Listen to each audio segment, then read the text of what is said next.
Welcome, everybody. Thanks for joining me today. I have a very special guest, someone who I have seen perform numerous times, and I am very honored that he's on the show today. Welcome, everybody, Mr. David Flores. David, thanks for joining me today.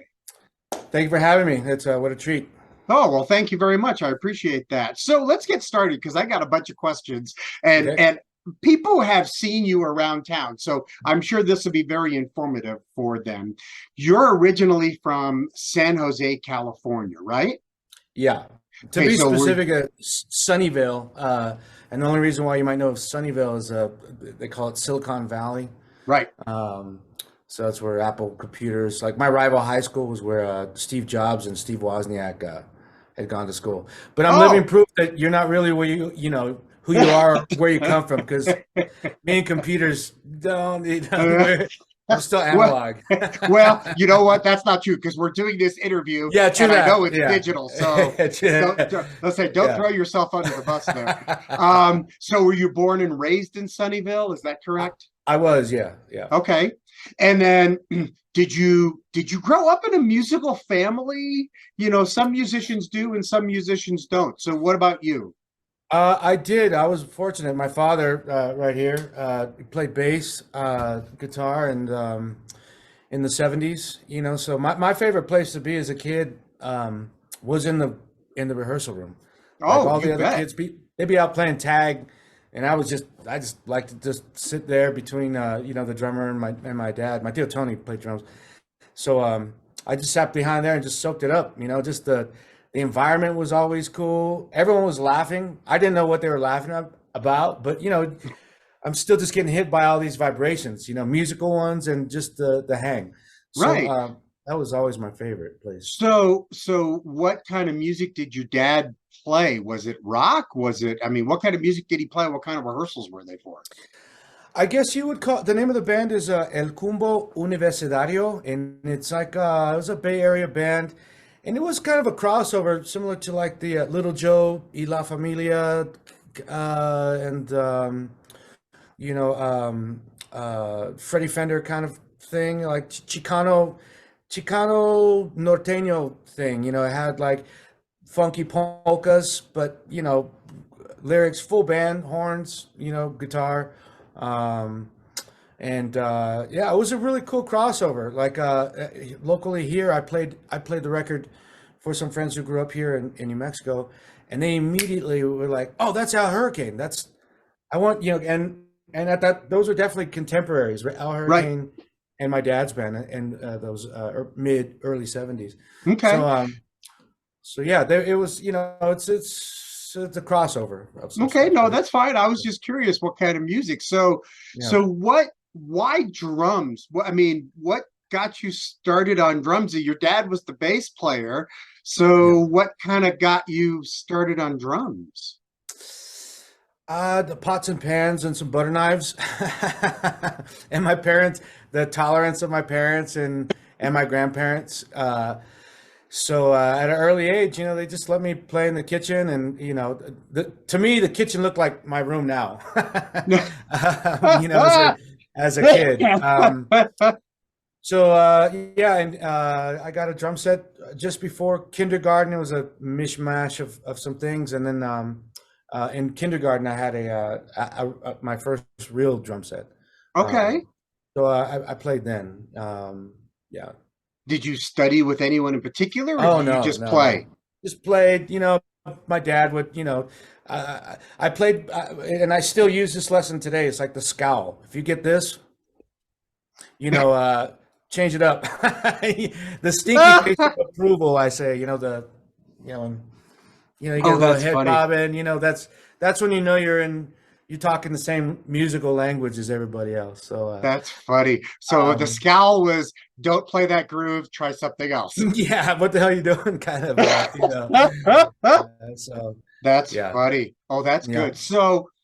So as you were growing up, you obviously you played. Did you play in middle school, high school? Did you do all that kind of stuff? I did. My art kind of changed. However, there was that time my dad had stopped playing music, and then it kind of became sports, and then he actually got back into music, but unfortunately, just right before he passed away.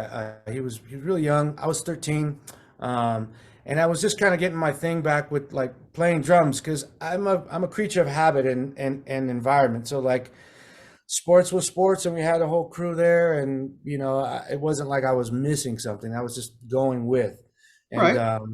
so once he came back around playing some music again, was got everything kind of firing back up again. But when he passed, I was pretty young, and I did enter the music program at the junior high. Okay. And long story short, the teacher was basically like, everyone thinks they're a drummer. You have to pick something else first. So I picked trumpet and was horrible. And then I got moved over to euphonium. So again, that was my environment, and it was still music, and it was still part of a unit. Yeah. So I did like 3 years of, I was the chord in marching band, playing second baritone, things like twice my size. Right. Um, and in my senior year of high school, my cousin, who was a music teacher, her husband was a music teacher, but he also played with my dad. And he's like, man, let me hear you play that thing. So, ha. He's like, your dad would be rolling in his grave if he knew you weren't playing drums. So I moved to Fresno, my senior year of high school. And my cousin and her husband, Craig Erker, was a band director, and they were my legal guardians. I was still like 17, I think.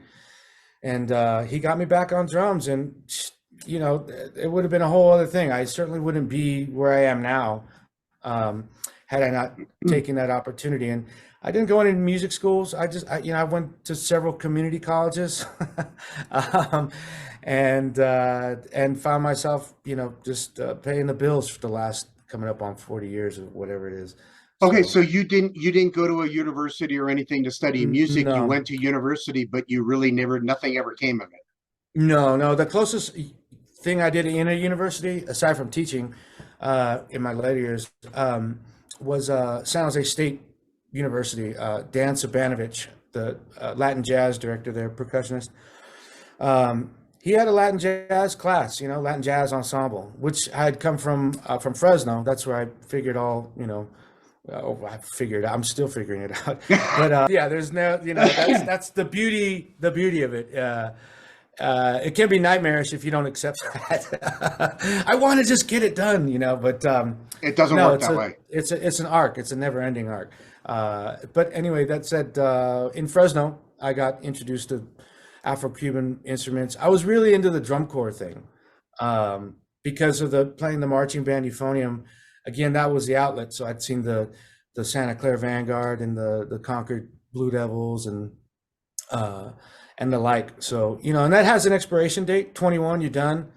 So at that time, after high school, like my goal was just, I wanted to march a year in the drum corps. So, I got lucky. I got to march with a gentleman by the name of Tom Float, who was a legendary instructor in the activity. So which band did you march with? I marched with the Velvet Knights, Okay. drum and bugle corps down in Anaheim. They since Okay. folded, unfortunately, but 1993 I marched that year. Okay. It was great. What a great experience. Yeah, don't let I try to tell people that marching band I don't want to say it's a sport, but it really is a physical sport.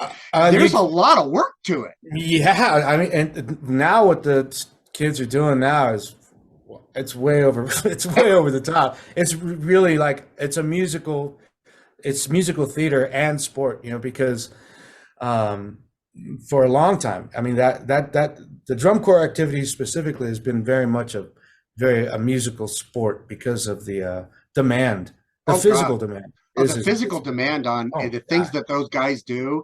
Wow. Yeah. And the best part, I equate it to musical theater. My own personal thing is I equate it to musical theater because in musical theater, these guys are acting and singing and dancing all at the same time.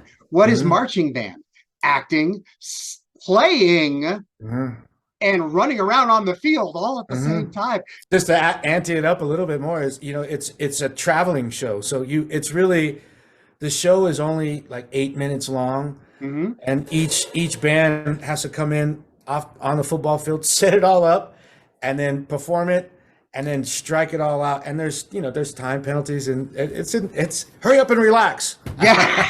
Yeah. Yeah, it's very intense. It really is. It is. Yeah, I taught marching band for a long time, and I remember one parent being, does the marching band have to be so militaristic? I'm like, you know where marching band comes from? Yeah, the military. Obviously not.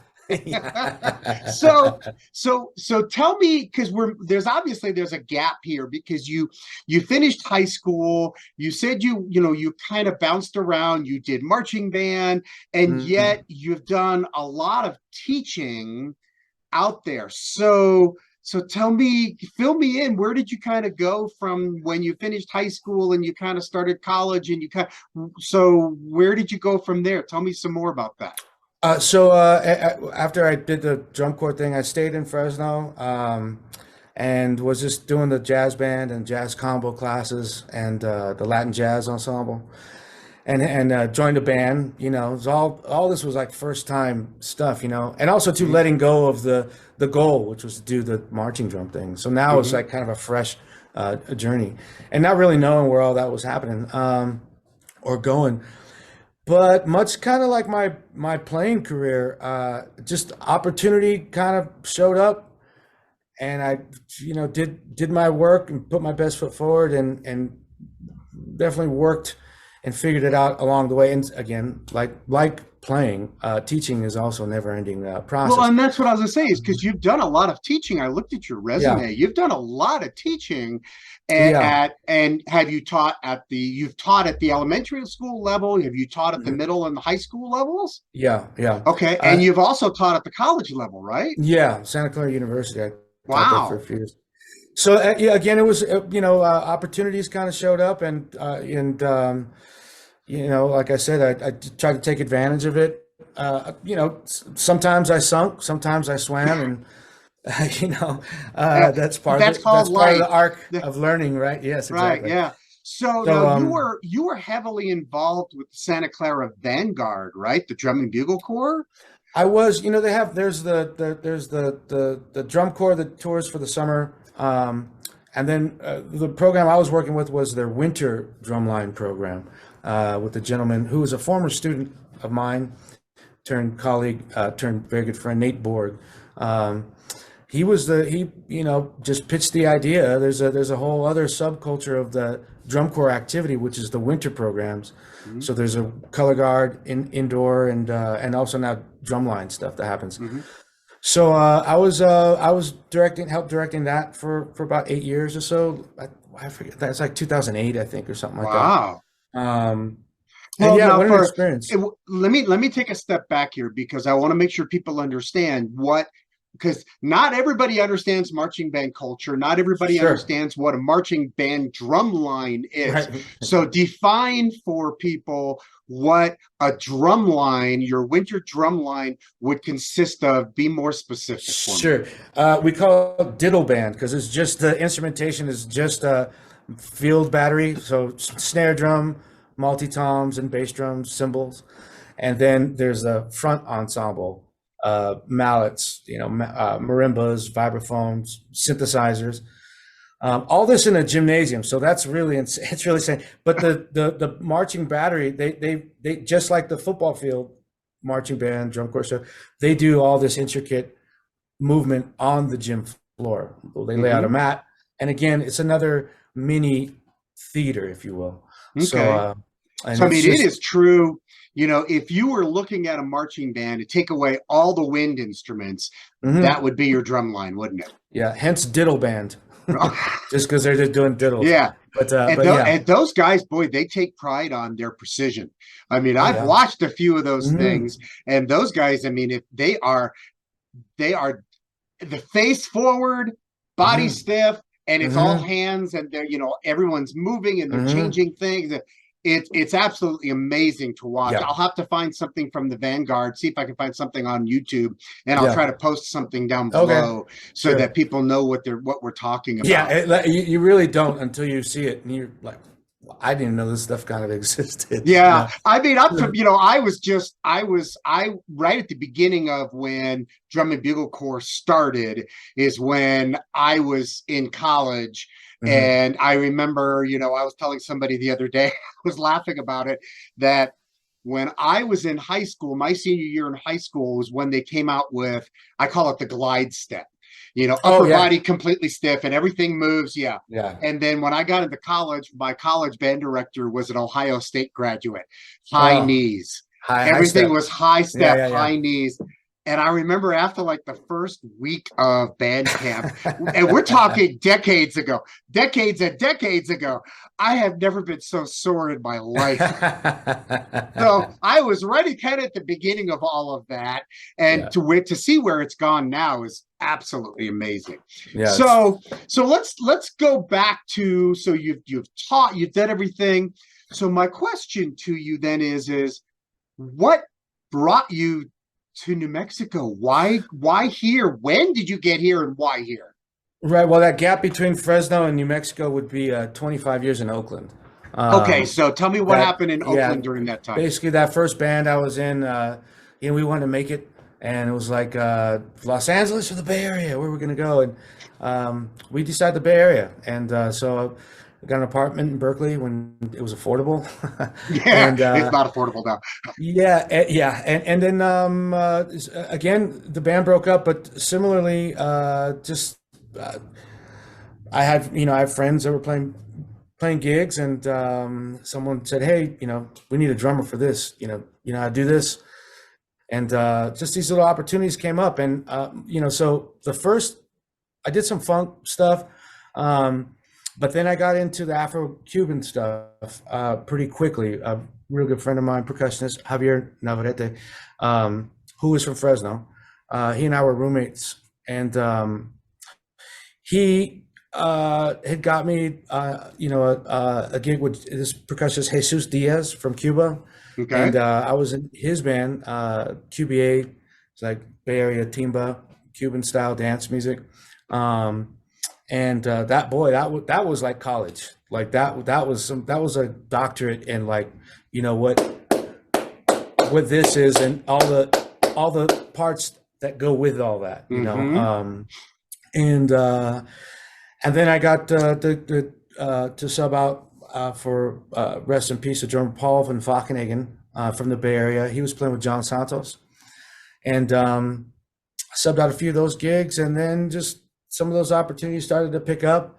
And outside of those two gigs, I was kind of like the crossover guy.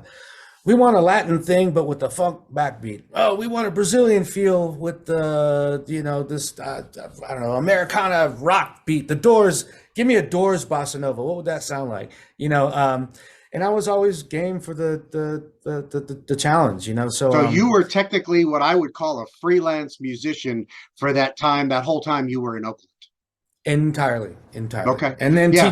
teaching too. Like there was a couple organizations that I worked with where they needed someone to teach, and those I have some deep stories, but that was a great experience. It was a great experience on learning how to be as elastic, flexible, and fluid, and when things are moving just in nanoseconds. Right. So those kinds of things kind of got me where I am now. And I've been working with John Santos for the last 15 years as his primary drummer. And the pandemic hit, and my wife, our in-laws live out in Placitas out here. Okay. Yeah. So for the last, I don't know, 15, 17 years or so, we've come back and forth to visit. And we had a moment where we were debt free, and that felt weird.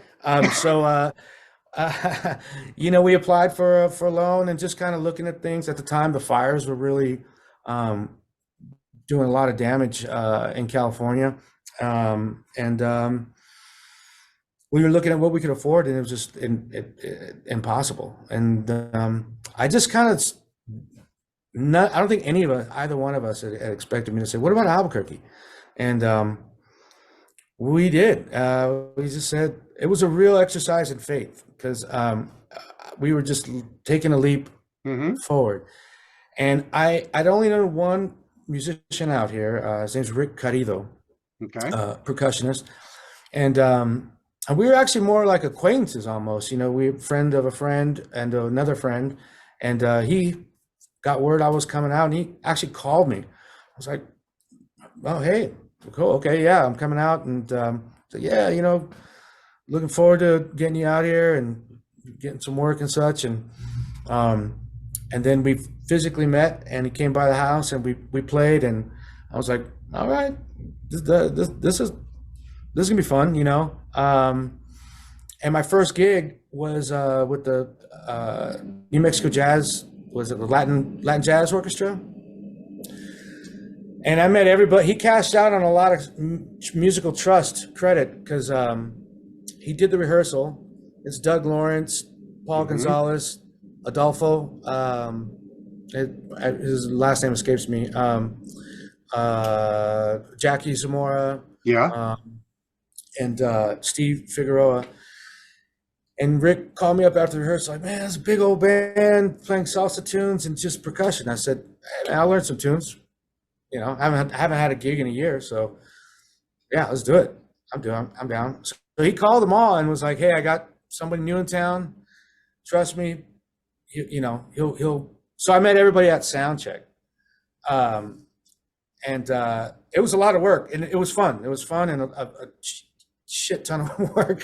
Well, of Because I was course it just, is. yeah, I was out of the loop. It had been a while since I had to, you know, learn all these tunes in such a short amount of time. But yeah, at that one gig, it's basically landed me all the work that I currently have. It was like Okay. a one hit thing. I work with Doug Lawrence and Los Nuevos Mexicanos, his Latin jazz thing, which is a blast. I love that. Those rehearsals are some of the funnest times. That Wait, reminds me so back when I was a kid. so you said it was before or after the pandemic or during the pandemic that you moved here? During, during, So yeah, what, 2021, 20? 2021, October 2021. Wow. So Yeah. you really was a leap of faith to come out Oh here in the yeah. middle of all of that. Oh yeah. Oh yeah. Yeah. Because it was. I think the state was still closed down when Yeah. we moved in. So it was. It kind of made that, I think, an uh, an easier transition. Um, because everything was literally pretty fresh. Hmm. Um, but yeah, so we came out here, and then we moved in October of 2021, and that gig was July of 2022. 22. Yep. Yeah, Yep. and 2022. So yeah, wow, talk about that's pretty cool. That because I've heard you play numerous times now, and you fit right in. Really, you do. thank you, You thank you. fit right in with everything. You got to take that leap of faith to take that chance. And not only did you take the leap of faith to get out of Oakland, when you got here, someone took a leap of faith with you, and look Hmm. what it's done for you. It's been Yeah. awesome, right? Oh, it's been great. I'm really grateful to be here. Both my wife and I and our dog.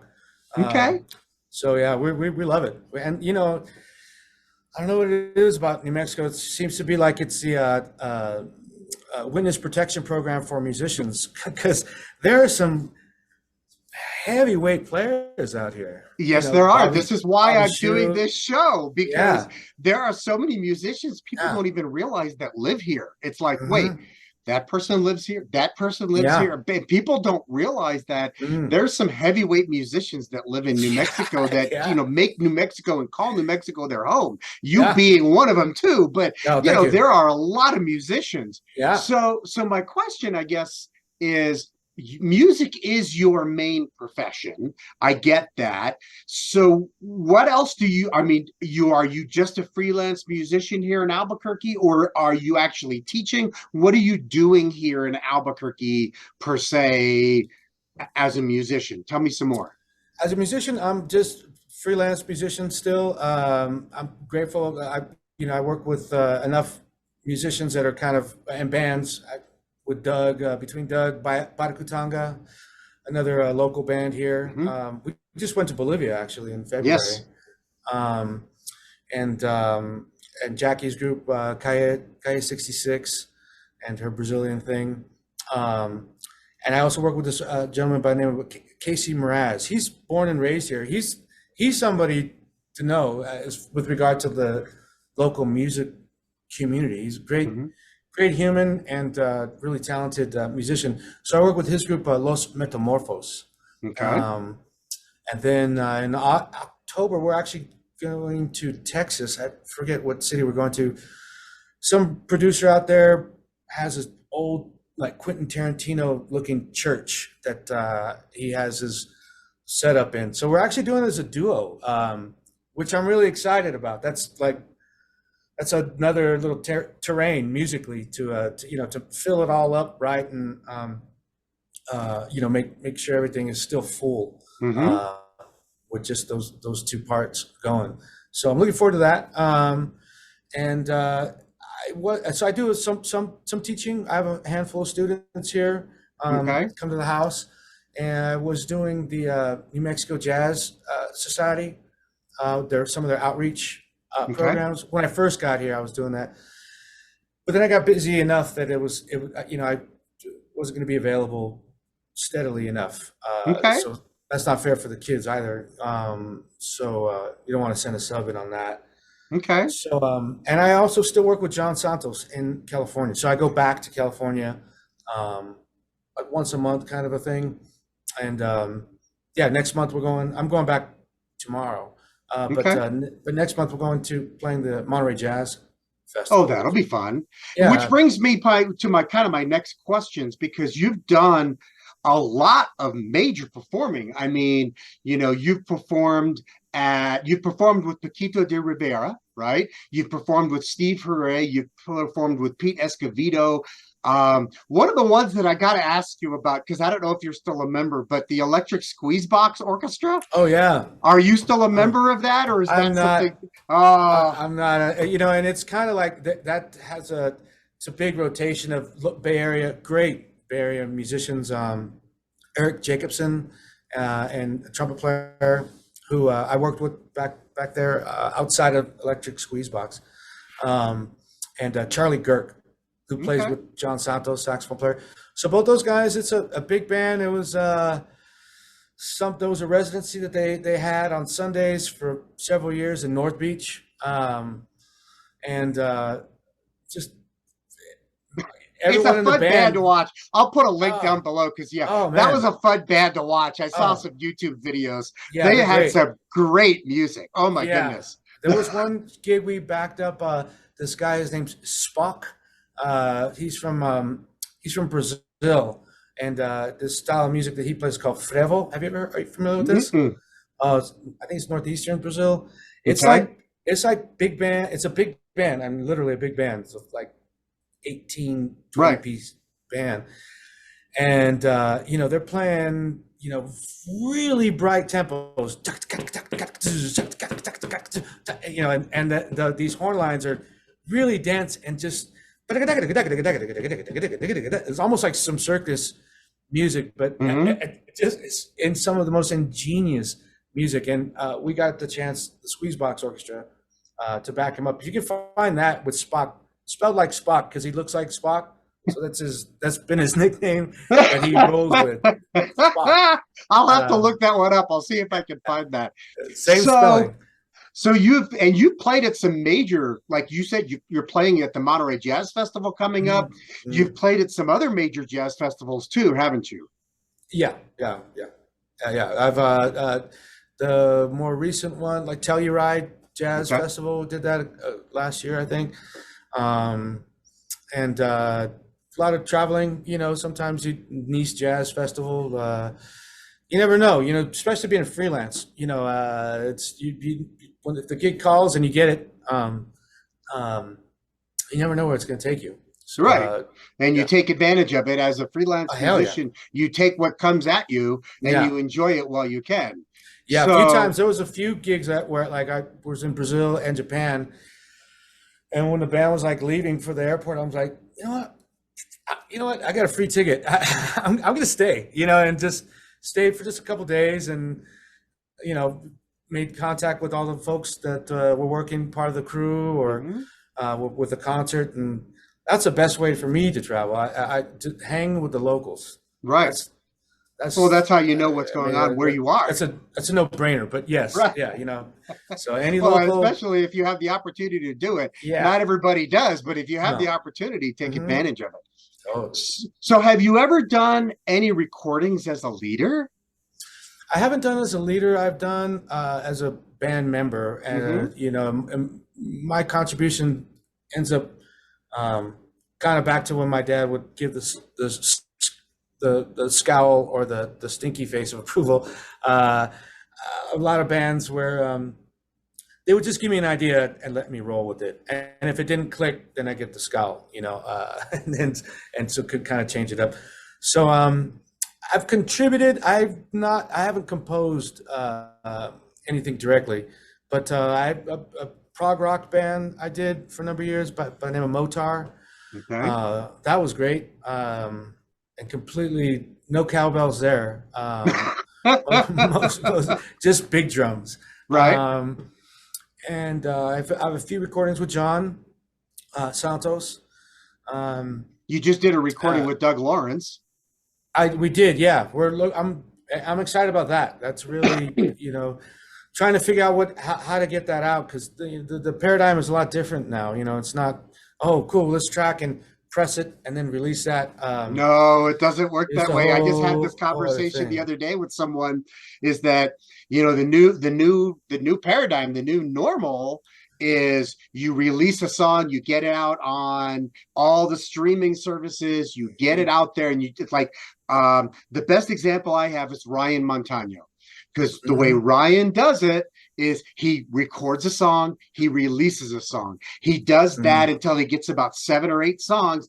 Then he makes an album and it's Hmm. available, but it's all streaming. It's not Hmm. physical copies, it's all Yeah, streaming. And that is the way everybody does it nowadays. it is. I mean, I mean, I just crossed the 50-yard line about a year ago. So for me, it is strange when I go to, like, I've done the Monterey Jazz Festival a few times, and the last time I played there was no music being sold. I was blown away. Maybe No I think CDs, nothing. It's all streaming. nothing. Yeah, it's all, yeah. Like you buy these cards. I mean, I was just like, kids, Steam. Um, It is. give, It is. It's bring a me my very feather and different thing. calligraphy ink. Yeah, Yeah. it is. It's So very different. It's it not is. like you make, as just like you said, you don't make a recording, press a CD, and sell those. Everything is done online. Everything's through Mm-hmm. Spotify, Apple Mm-hmm. Music, all of those. That's the way they do Yeah. it. And again, Ryan to me is the perfect example of that, the Yeah. way he did it.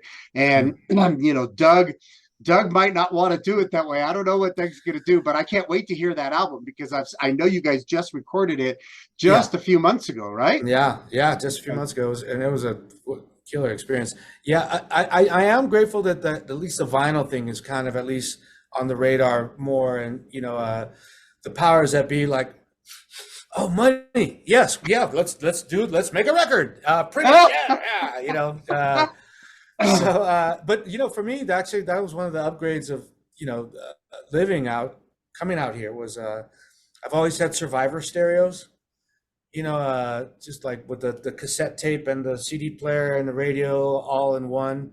Um, and the speakers, like, in the 90s, a van would pull up and they had the extra stock, hey, we got all this extra stock, $100, you got $100. And so I rolled with that. And coming out here, we finally upgraded. I have like a real stereo system, good record player. And man, I am loving it. I am Oh, you're loving it. better than Yeah. me. I got rid of all of that. I don't do Uh, any of that. And the only yeah. reason is I was just trying to, at one point I said, I need to clean out during the middle of the pandemic. I need Yeah. to clean out my house. Yeah. I Yeah. need to Yeah. get, and I got rid of all that. I got rid of everything. I have a lot of CDs that I can play on my CD player in my computer. Yeah, yeah, and I yeah, rip them yeah, and I listen to them yeah. on my phone. And I know it's not the same quality. I know a lot of purists who will give me grief about it. That's fine. We know you're gigging here in town. So I know people will find you. We've talked about some of the bands that you work with. So let me ask you, tell me something that people would be surprised to learn about you. Surprised to learn about, man. It can be anything, huh? Like non-music. It can be non-music. I mean, if you told me you listen to vinyl, that's a Oh good one. yeah. But Well, yeah. I mean, I you know what it's interesting out here. There seems to be a pretty big community of indoor swap markets, or swap meets out here. Man, there's just so many. Like my new find was Ahmad Jamal. I'd always been kind of hip to him a little bit. Well, no, I'll take it back. I'd been exposed to it, and then there was a friend of mine who was a piano player with Kenny Garrett, uh, Vernell Brown Jr. He okay, unfortunately passed away, but he had come over here, and we actually recorded some stuff. I'm hoping his parents will release it.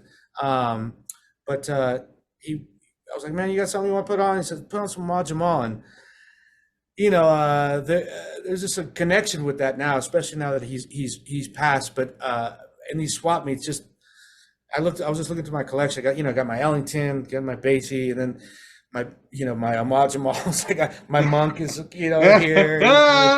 that's So funny. We had those swap marks, they got some the gems, man. people go. I mean, when we had that record sale at the Outpost, Oh, and people came in there and they were just going through and they start pulling stuff. I was helping, I was uh-huh. volunteering, and people were coming in and I saw people walk up with like 50 albums Yeah, to yeah. buy. And I'm It, thinking, I don't even have a record player. Wait. yeah, yeah. It was like Piranha. It was, man. And some folks were just like, taking up a lot of space, and but like on a mission. So like the vibe was kind of like, yeah, I'll wait till they move over one aisle so I could look Yeah, so through you could what go through it. There was I a want to lot of see. stuff. There was a lot of good records Ah, there. So, man, I got all some right. great So stuff. I've got time for one more question for Okay, you, and I warned about it. So here's okay. the last question. Strangest gig, funniest story from a gig that happened to you, something that you can tell us. Because I know musicians have the greatest stories, and it could be something that happened to you. It could be something that happened you were part of. You got a good one you want to share? I do. So it's just a heads up. There's a rawness to it, but it Oh, wasn't. that's okay. These weren't my words. Um, I was recording with John Santos group, and Steve Teray was on this recording, and it was an intense kind of recording situation. Things were kind of lining up. I'm talking about myself and the band a little bit. There's kind of some loose ends. We're trying to get it dialed in, and now the clock is moving really quick, right? And so I ended up getting this episode of Vertigo. So I had to like awkwardly stop the whole thing. I was trying to ride through it, but it just wasn't going to happen. So I said, sorry, man, I need to go. I need to go get some air. And so John stops, and so I'm walking down the hall, and there's Steve Teray with his trombone, you know, and he looks at me, and I'm white and defeated, and I said, "Oh man, I got vertigo really bad. I need to go get some air.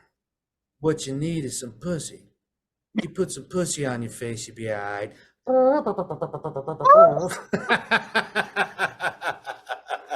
Oh, oh, that's funny. Oh, why is that? Does not surprise me, especially from Steve Teray. Why does Yeah. that not surprise me in the slightest? All right. Well, listen, we're running out of time. I Okay. want to thank David for joining me today. I want to thank you for moving to New Mexico. Keep doing what you're doing. Yeah. And ladies and gentlemen, we will catch you next time.